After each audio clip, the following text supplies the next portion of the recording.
그래서 디펜딩 챔피언 캔자스시티 칩스의 시즌 프리뷰입니다.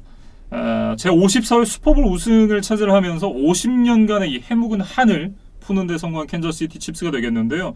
이제 뭐 마홈스의 시대다 이런 얘기를 해도 될 것 같습니다. 50년 만에 우승을 한 게 좀 기분이 좋았는지 네. 화끈하게 쐈습니다.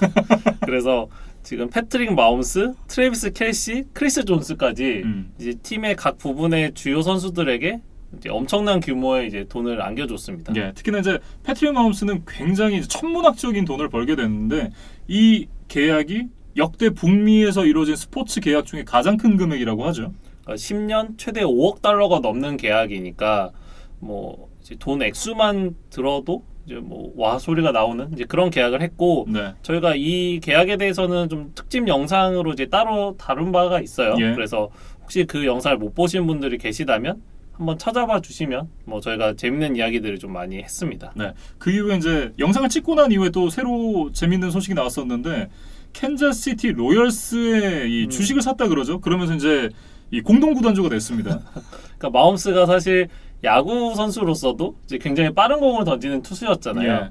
그리고 아버지도 야구 선수였고 이제 그렇게 야구에 대해서도 어느 정도 애정을 가지고 있었던 마홈스가 그 자신이 번 돈을 가지고 예. 이제 가장 먼저 그 야구단 주식을 사는데 좀 썼던 것 같습니다. 지역의 야구단의 주식을 샀기 때문에 아마 지역 연구 팬들이 굉장히 좋아하지 않았을까 이런 생각이 좀 드는데요. 어쨌든 이제 본론으로 돌아가서 캔자스시티 칩스에 대한 얘기를 좀 이어가 보겠습니다. 일단 지난 시즌 우승 전력을 다 지켜냈습니다. 네, 그러면서 이제 큰 유출이 없었던 대신에 큰 영입도 없었던 그런 캔자스시티 칩스였다 이렇게 좀 얘기를 할 수 있을 것 같습니다. 기존에 있는 주력 선수들을 이제 재계약하기도 좀 바빴다 이렇게 예. 봐야겠죠. 그래서 리시버의 그 타이릭 힐, 세미 와킨스, 미콜 하드먼 이런 선수들이 그대로 이제 남았고 타이트엔드 트래비스 켈시와도 4년에 5,700만 불 연장 계약을 맺으면서 그 전력을 유지하는 데 성공을 했습니다. 네. 근데 거기다가 이제 크리스 존스 선수까지 이제 연장 계약을 하게 됐는데 사실 이제 처음에는 프랜차이즈 태그를 먹였다가 결국은 이 선수가 없으면 안 되겠다라는 결정을 했었던 것 같습니다. 그러니까 크리스 존스가 지금 4년에 8,500만 불로 연장 계약을 했거든요. 예. 그래서 지금 최근에 뭐 1억 달러가 넘는 수비 선수들의 계약도 심심치 않게 보이는 와중에 비교적 크리스 존스는 뭐 저렴한 가격에 잘 계약을 했다 이렇게 평가를 하고 싶습니다. 예. 그리고 이제 지난 시즌에 비해서 이제 다소 공백 있는 포지션들이 조금 있기는 합니다. 왜냐하면 이제 코로나 바이러스 때문에 선수들이 옵트아웃을 하게 됐는데 데미안 윌리엄스 선수 지난 시즌 이제 슈퍼볼에서 굉장히 맹활약을 펼쳤던 선수가 옵트아웃을 선언을 했습니다. 일단 이 공백은 이번 드래프트 1라운더 32번으로 뽑힌 이 클라이드 에드워즈 헬러 선수가 좀 메워줘야 될 것 같습니다. 이 칩스가 데미안 윌리엄스의 옵트아웃을 예상이나 했다는 듯이 예. 1라운드에 러닝백을 뽑았어요. 뭐 불행 중 다행이다 이렇게 좀 말씀을 드려야겠습니다. 예. 근데 이제 클라이드 에드워즈 헬러 선수 같은 경우는 그 리시빙 능력도 어느 정도 가지고 있는 선수거든요. 네. 그래서 이제 패트릭 마홈스의 좀 안전장치 역할을 해줄 수 있지 않을까 그런 기대를 좀 해보겠습니다. 사실상 카리먼트 선수가 나간 공백을 좀 메우는 느낌이 아닐까라는 생각도 들기는 해요.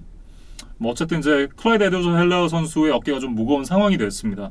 거기다가 이제 이 라이트 가드 로랑 듀오네이 타디프 선수 역시 이제 옵트아웃을 선택을 했는데 이 공백은 또 앤드루 와일리 선수가 좀 잘 메워줘야 되는 그런 상황이 되겠어요.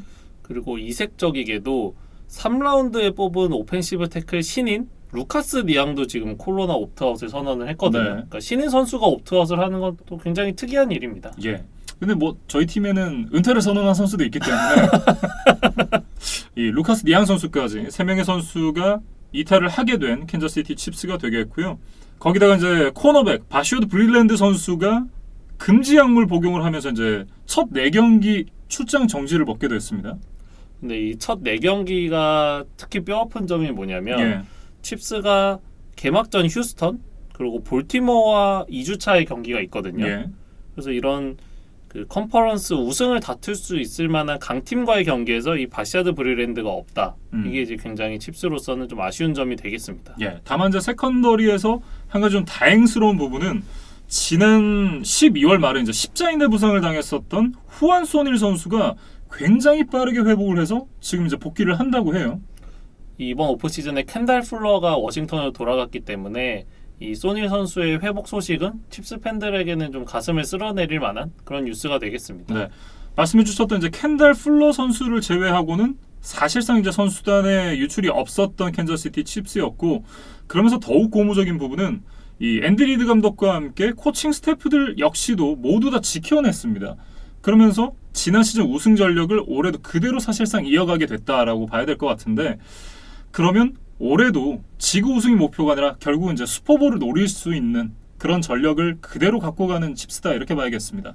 그러니까 마홈스가 이제 연봉이 앞으로 계속 높아질 것이기 네. 때문에 점점 캡 스페이스에서 차지하는 그 마홈스의 비중이 이제 높아지는 거잖아요. 그렇겠죠. 그러면 이제 몇 년 뒤에는 결국 이렇게 퀄리티 있는 선수단을 유지하기 좀 힘들 가능성이 높습니다. 예. 그래서 앤디 리드 감독과 칩스 입장에서는 지금 한번 우승을 했을 때 빠르게 좀 여러 개 반지를 수집을 해야 될 것 같아요. 예. 그리고 뭐 중간에 이제 계약을 조정하고 뭐 이런 일들이 있겠지만, 여러 명의 선수에게 정말 큼직한 계약을 안겼기 때문에 결국 이제 장기적으로는 이 셀러리 캡에 대한 고민도 좀 떠안게 되는 칩스다, 이렇게 정리를 할 수 있겠습니다. 그러니까 시원하게 이제 돈을 줄 때는 뭐 신나지만 네. 그게 이제 나중에는 칩스 구단의 좀 발목을 잡는 일이 될지도 모릅니다. 현생에서 진 빚은 현생에서 갚는다라는 얘기가 있잖아요.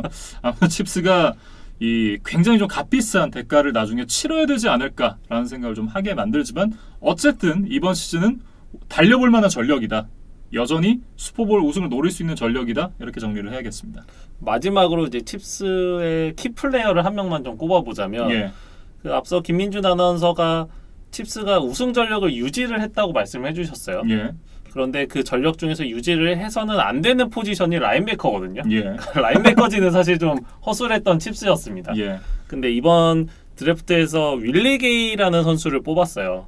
이 선수도 약간 좀 이 오프필드 이슈가 있는 선수죠. 물론 그렇기는 하지만 이제 필드 안에서는 운동 능력과 스피드가 뛰어난, 그래서 이제 커버리지 범위가 좋은 이제 현대 풋볼에 알맞는 좀 라인베커 유형이다, 이렇게 말씀을 드릴 수 있겠는데, 네. 이 윌리 게이 선수가 빈약했던 라인베커진을 얼마나 채워줄 수 있느냐가 칩스의 2연패 도전에는 좀 중요한 과제가 될 것 같습니다. 네. 어찌됐든 이제 뭐 모두가 알고 계시겠지만 뭐 슈퍼볼을 당연히 노리고 있는 칩스입니다. 과연 칩스가 이번 시즌 어떤 성적을 보여줄지 한번 기대를 해보겠습니다.